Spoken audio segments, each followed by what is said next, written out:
다속 유형무의 마지막 강의 81번째 시간입니다. 오늘은 좁은 문으로 간다는 것은 얼라를 위해 사는 것이다.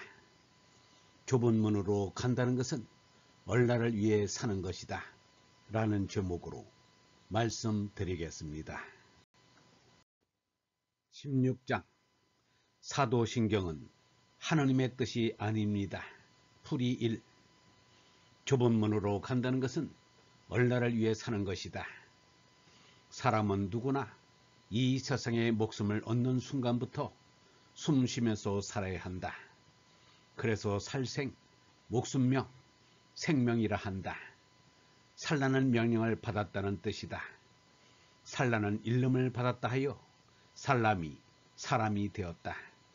그리하여 어김없이 날마다 먹고 싸기를 멈추지 못하고 짐승과 다름없이 살 수밖에 없다. 그러나 20살쯤 되어 스스로 생각할 줄 알게 되면 나는 누구이며 어떻게 살아야 할까를 생각하기 시작한다. 그래서 생각할 염자에는 스물이라는 뜻도 담겨 있다. 로댕에 생각하는 사람이 바로 내 모습으로 다가오는 까닭이 여기에 있다. 많은 사람들은 조금 생각하는 듯 하다가 머리 아프다며 생각하기를 그만둔다.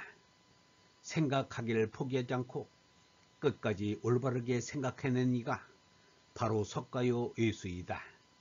석가와 예수는 내가 누구이며 어떤 길로 살아갈 것인가를 바로 알아낸 스승님들이라 하겠다.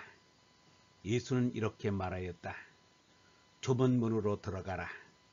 멸망에 이르는 문은 크고 그 길이 넓어서 그리로 가는 사람이 많지만 생명에 이르는 문은 좁고 길이 험해서 그리로 찾아드는 사람이 적다. 이 말씀은 크리스천이 아니더라도 거의 알 정도로 널리 알려졌다. 앙드레 지드는 그가 쓴 소설에 좁은 문이라는 이름을 붙이기도 하였다. 그러나 막상 이 말씀의 바른 뜻을 아는 이는 드물다.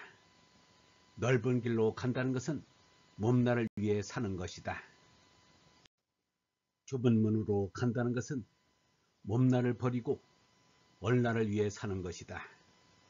예수가 말하는 생명이란 하느님께서 주신 영원한 생명인 얼라를 말한다. 얼라를 위해 사는 것은 좁은 문으로 들어가 힘든 길로 가는 삶이다. 그러나 몸나를 위해 사는 것은 큰 문에 넓은 길로 가는 삶이다. 몸나를 위해 살면 마침내 몸나는 죽어 송장이 된다. 한마디로 멸망이다. 얼라를 위해 살면 드디어 얼라로 솟나 영원한 생명이 된다. 톨스토이는 이렇게 말하였다. 삶에는 몸나를 위해 사는 넓은 길과 얼라를 위해 사는 좁은 길이 있다. 몸나를 위한 삶은 부질없는 욕망 속에서 몸은 차차 쇠약해지다가 마침내 죽음으로 끝마친다.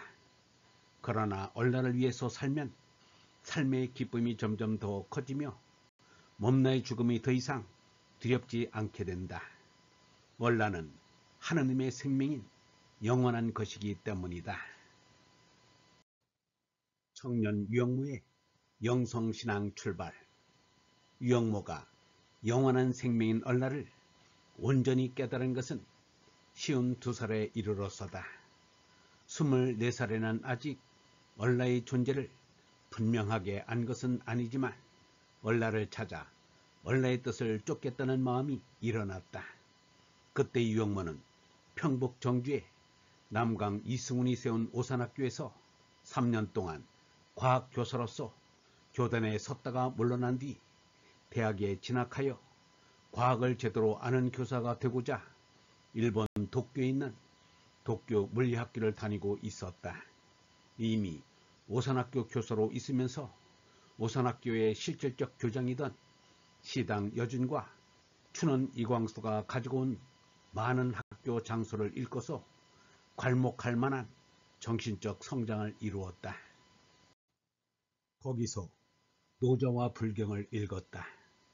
특기할 것은 톨스토이의 저서를 여러 권 읽었다는 것인데 그것이 유영모의 신앙 정신 형성에 기초가 되었다. 유영모는 수리와 인문 두 방면에 남다른 재능을 타고났다. 당시에는 과학적 지식이 필요해서 과학을 전공하려고 하였으나 이미 인문 쪽으로 기울었다. 특별히 청년 유영모의 인생관에 결정적 영향을 끼친 것은 예수였으며 예수의 좁은 문으로 들어가라는 말의 뜻을 구체적으로 가르쳐준 이는 톨스토이였다. 그러나 아직 진리 정신이 성숙하지 않은 24살 청년이 예수와 톨스토이가 가르쳐준 좁은 문으로 들어가는 길을 선택한다는 것은 쉬운 결정이 아니었다. 유영모에게 일생 동안 가장 고뇌했던 순간을 묻자 머뭇거림 없이 일본에 가서 공부할 때였다고 대답하였다. 그때 유영모는 인생길을 예수 석가가 걸은 좁은 길로 갈 것인가, 세상 사람들이 쫓는 큰 길로 갈 것인가 하는 갈림길에 서 있었다. 취업 기회가 많은 대학에도 진학하고 10년 가까이 사귄 신우들이 있는 교회도 나가는 것이 세상을 편하게 사는 넓은 길이었다. 결국 청년 유영모는 세상 사람들이 가는 넓은 길을 버리고 좁은 문으로 들어서기로 결심했다. 예수의 가르침을 따라 섬김을 받는 자리에 서지 않고 섬기는 자리에 서서 살리라. 그러기 위해서 농사를 지으며 살리라. 유영모는 대학 진학을 포기하고 집으로 돌아가기로 하였다. 교회에 나가지 않기로 한 결심은 23살에 오선학교 교단을 떠날 때 거의 연고로 있었다. 유영모는 톨스토이의 저서를 읽고 현 기독교의 교회 신학이 예수의 사상과는 거리가 먼 바울로의 교리임을 알고는 교회를 떠나기로 결심하였다. 톨스토이는 교회 신학 해부 비판을 썼고 사복음, 통일복음서를 만들 정도로 신학자 이상으로 예수 사상을 연구하였다.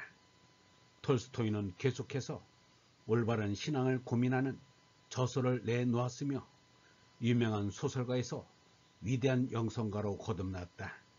유영모에게 선한 말을 전한 것은 톨스토이가 분명한데 유영모에게는 그 말을 하루아침에 약결 강화로 실천할 구도심이 있었다. 유영모는 이렇게 말하였다. 기특하게도 사람 밑바탕에는 도심이 있습니다. 진리 되시는 하느님을 향하여 올라가려는 마음이 있습니다. 이것이 성가신 것이긴 하지만 이것이 아니면 사람은 살기를 그만두는 것이 오히려 낫습니다. 도심 때문에 우리 일신은 모순인 줄 알고도 안심할 수 있고 건강할 수 있습니다. 영성신학원 다석 아카데미의 하늘소리였습니다.